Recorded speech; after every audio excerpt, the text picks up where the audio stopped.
Ngagne Demba Touré amul capacité pour tontu ko. amul capacité. greffier la non waxuma si cadre greffier la stagiaire la leneen sama yoon nekk soo mais xam lan lay wax JPS kooku c'est le responsable des jeunes buy tontu na tontu les responsables des jeunes kooku mooy nawlem mais un responsable des jeunes bu ko neexee nag nga ne da nga koy tontu mais bu dee Thierno Alassane Sall loolu laa la wax non loolu mën na taxaw mu ni day tontu mais Thierno Alassane Sall du koo xamante ne kooku la war a débaawanteel. waaw dama ne kooku tontu Thierno Alassane Sall du JPS moo ko war a indi. waaw non kii Seynabou bu ñu waxtaan ak jubóo. kooku sa perception la individuelle. mooy li war a am. déedéet bul ni mooy li war a am. bul jël sañ-sañ boobu ak autorité boobu. dama ne ñi ko war a tontu non seulement am nañ xam-xamu tontu ko am nañ matu tontu ko muy Jean-Michel Sène ak maître Ngagne Demba Touré. maître Ngagne Demba Touré woy effectivement maître Ngagne Demba Touré. waaw. ñoom ñëpp mën nañ ko tontu. léegi nag Mbappé moom la koy tuddee Mbappé n'est-ce pas Mbappé lan mooy non ma ñëw. Mbappé xam nga gaal gi daw dem Mali xaw ma si. grand dafa dawoon de. grand yaa ngi saboté nag de. non mais mais da ngay saboté xam nga grand. moom fu ñu ko dénkati sax am na lu ñu ko dénk énergie. Somisen waaw affaire énergie waaw. Ngagne Demba Touré moo nekk Somisen waaw. société des waaw kee mooy tàllamp yi. des énergies. des énergies mine d'accord. dama sëriñ. waaw bara ngeen.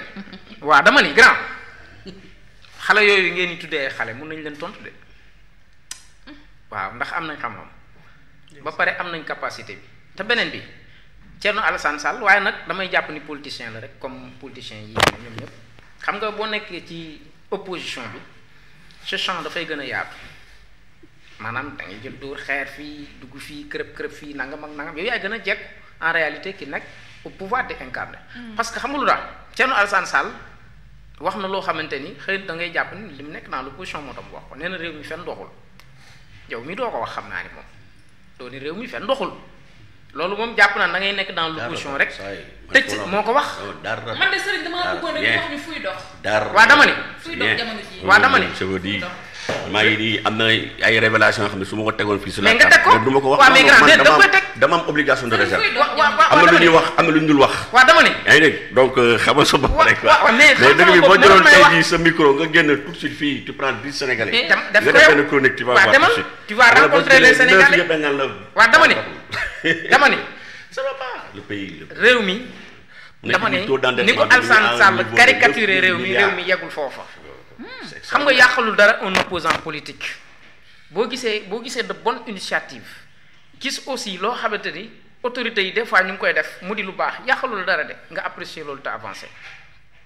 dans le domaine agricole l'État du Sénégal def nañ yàggul dara benn réunion interministérielle bu premier ministre jiite ak le ministre defe naa de l'agriculture si je ne me trompe pas wax la nga xamante ni dañ ko génnee pour jébbal ko ña nga xamante ni mooy baykat yi enveloppe de 130 milliards loolu jàpp naa ni c'est une bonne initiative lu baax la perspective bu baax la boo demee au niveau de l'administration xaw ma ndax yaa ngi ci administration mbém déet mais y a beaucoup de choses yoo xamante ni mi ngi changé dans l'administration sénégalaise. licenciement la waaw te licenciement yi sax ni ngeen ko caricaturé dama ne yéen a jël indi seen lim ni ñi ñëpp dañ leen dàq.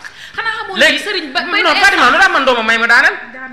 Fatima doo opposant journaliste man damay seetlu rek. non mais doo opposant bul jël place opposant. non parce que sëriñ. kii mooy opposant li ngay wax dafa am solo mais damay fàttali. déedéet amul solo de. non si li nga wax am na solo parce que da nga ne ni ñu caricaturé réew mi sama xel dem ci bi ñuy wax ñun ñi fi nekk bi ñuy wax ñun le pays est en ruine marge de manœuvre amatul les caisses de l'État sont vides il faut que ñun ñu de mais caricature bu gën a. grave au face du monde amul.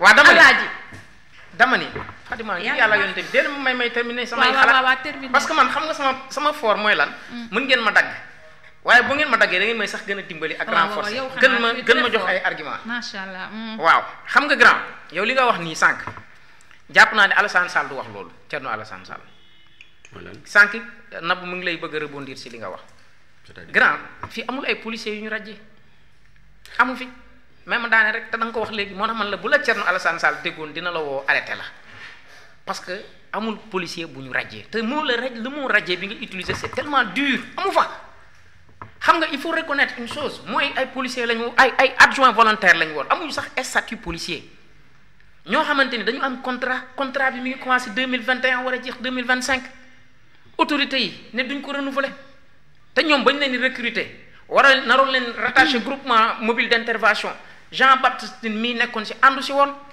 te tey police boo demee si disposition yi nga xam moo encadré li nga xam ne que mooy police mais dañu nekk si ay réformes pour xoolaat statut policier yi loolu kese la mais du radiation contrat bu jeex la ñu ne duñ ko renouveler kon kay le mot radiation en tant que juriste yow xam nga luy signifier radiation du radiation quand même léegi nag moo tax ma ni la moo tax bu ñu nekkee aussi dans l'opposition cela ne nous donne pas droit aussi de jox yenn interpréter wala yenn qualification yi loo xamante ni nekk dans l'opposition donc tax ñu waxee loolu mais loolu moom je pense que vraiment lu ñu war a moytu la ñun ñëpp mais loolu amul il n'y a pas de policier ñooñu ay adjoints volontaires lañ te wax nga ko léegi contexte de crise moo taxoon ñu jël leen li ma mënoon d'accord nag ak yow mooy xëy na peut-être comme déjà am nañ tuuti as formation boo xam jot nañ def benn durée ak force de défense et de sécurité xëy na peut-être état du Sénégal mënoon na yeneen perspective pour jéem leen yóbbu feneen comme déjà am na lu ñu xam parce que mën nañ servir réew mi ba léegi li nga wax assemblée nationale yuuxu yeeg yooyu ñun ñëpp d'accord nañ ci kenn warul yuuxu kenn warul agresser kenn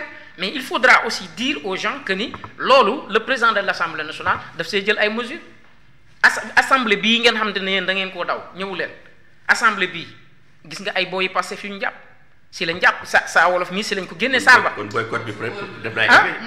non Lamine Niass fi ko jàppee ñoom ñëpp dañ leen jàpp. mu ne kon boycott bi dama ne mais dañ doon filmer.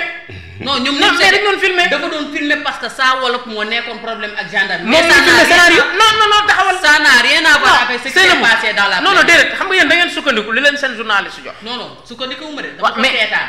waaw dama ni. waaw léegi fu ñu sukkandiwul foofu fu ñuy sukkandiku. man balaa sukkandiku sax ma dama daal di jël toog xool image te ñoom seen bopp ils ont expliqué ça saa wolof dafa taxawoon di discuter ak beneen député ñu daal di koy jël fekk foofu seen tool yi foofu la jógee ñu. waaw loolu ça montre muy xëccoo léegi ça montre que le président de l'assemblée même daanaka waaye may wax ci biir assemblée loolu du yow léegi dama ne loolu le président de l'assemblée nationale daf see jël ay matukaay daf see jël ay matukaay xaw ma ndax yow dellu woon nga ci assemblée bi ou pas. jël si dara. est-ce que dellu woon nga fa yow assemblée bi di passé. non ndax dem nga fa assemblée bi di passé Seynabou. daw ma. waaw yow doo dem ba pare ngay nekk fii di wetti. te nga wax naa waaw mais dama ne waaw mais yow demoo ba pare ngay wetti. d'accord on continue. waaw mais on continue. mais boo demul kay bu wetti. loolu le président de l'assemblée dama bëgg a apporter benn réplique bu ndaw rek par rapport ak le cas des policiers. xam nga c'est un policier nga xam ne une victime. de ces radiations. mais du policier. peu importe appellation. waaw du policier en tout cas sol tenue. waaw du policier ñun xam nga nous sommes des profanes. ñun ñu gisee ko sol tenue rek dañu naan policier la. peu importe appellation. mais yow juriste nga nag mais en tout cas de cause non je suis pas censé non je suis un citoyen avant tout. je suis citoyen d'abord. donc su ma gisee ko sol tenue dama koy respecter damay jàpp ni c'est un policier il est là pour le maintien de l'ordre. ASP sax bu ma arrêté man damay taxaw. parce que dañ leen investir d'une certaine prérogative. donc loolu donc c'est comme ça mais moom les propos qu'il a tenus dafa ne d'abord signé benn contrat. dañ leen war a ñëw leen jox leen ay tenue amul contrat bu mu signé benn même à supposer effectivement un contrat il peut être express ou tacite. bu ñu bind mën nañu ko bañ a bind mais par le comportement. dès l'instant qu'il y a un lien de subordination. il y a un créneau horaire et effectivement donc comment ça s'appelle le créneau horaire et une rémunération. ñetti conditions yi rek bu amee dañuy jàpp ne que contrat am na dafa mel ni tey nga arrêté un taxi ne ko je vais à Mermoz mu ne la bon je pars à 2000 nga d'accord yéeg donc am nga contrat amul fenn fu ñu ko bind. même à supposer que il n'a pas signé de contrat on est dans le cadre d'un contrat pas tacite mais express mais contrat bi bu fekkee dañ koy mettre un terme bi jeex. yaa ngi dégg même arrivé à terme à supposer parce que ku signé le contrat xam nga ban terme mooy am ci ban délai lay am. parce que dañ koy considérer comme un contrat à durée indéterminée. loolu lay demee kon mënul am terme. mais à supposer moom moom am terme ñu ne bon par exemple c'est 2 ans ou bien 4 ans comme vous l'avez si bien dit. mais il y a des modalités des préalables balaa nga koy arrêter. il faut au minimum un préavis de 1 mois. dans 1 mois contrat bi nga xam ne day arrivé à terme dans 1 mois dañ koy résilier je ne vais plus le renouveler comme ça su ko defee ça permet à la personne mu jël ay dispositions. jëm ut fenn fu muy liggéey et cetera parce que bu ñu xamee ne que le salaire. a un caractère alimentaire nga xëy nii teg ko comme ça. sans préavis mais imaginez-vous. c'est inhumain. foofu lay waxee. donc ni ñu ko defee avec ou sans contrat mais ces policiers là ils ne méritaient pas ça parce que dañoo jël seen bakkan tayle seen bakkan. et pour la plupart c'est des anciens militaires des gens qui ont été formés à manier les armes donc ñooñu dañ leen war a ménager donc vraiment loolu daal laa bëggoon indi comme précision. D'accord. Donc alors vous attendez des réponses mais fan la République des valeurs toll ak yenn voies et moyens ngeen teg parce que on voit que vous êtes beaucoup plus présent ci seen politique bi comme ni ma la ko waxee woon bi ñuy doog a démarrer est-ce que Thierno a des nu mu tuddati sax nu mu tudd ay pas yu mu xamante ne daf koy teg pour la conquête du pouvoir quand même en disant que élection locale yi ñu ngi ñëw présidentielle yi c'est dans quelques années aussi. Non, xam nga dans un état de droit il y a une opposition et un pouvoir Thierno dafa nekk di exercer li nga xam ne mooy son rôle d'opposant. Donc une opposition parce que opposition day nañ de la contradiction que j'ai la vérité. Donc il est dans son rôle comme il a toujours été. xam nga c'est-à-dire tey ce matin dama am sama benn nijaay sama donc maa ngi wax télé. di échanger quoi mu ne ma ce leader bi Thierno.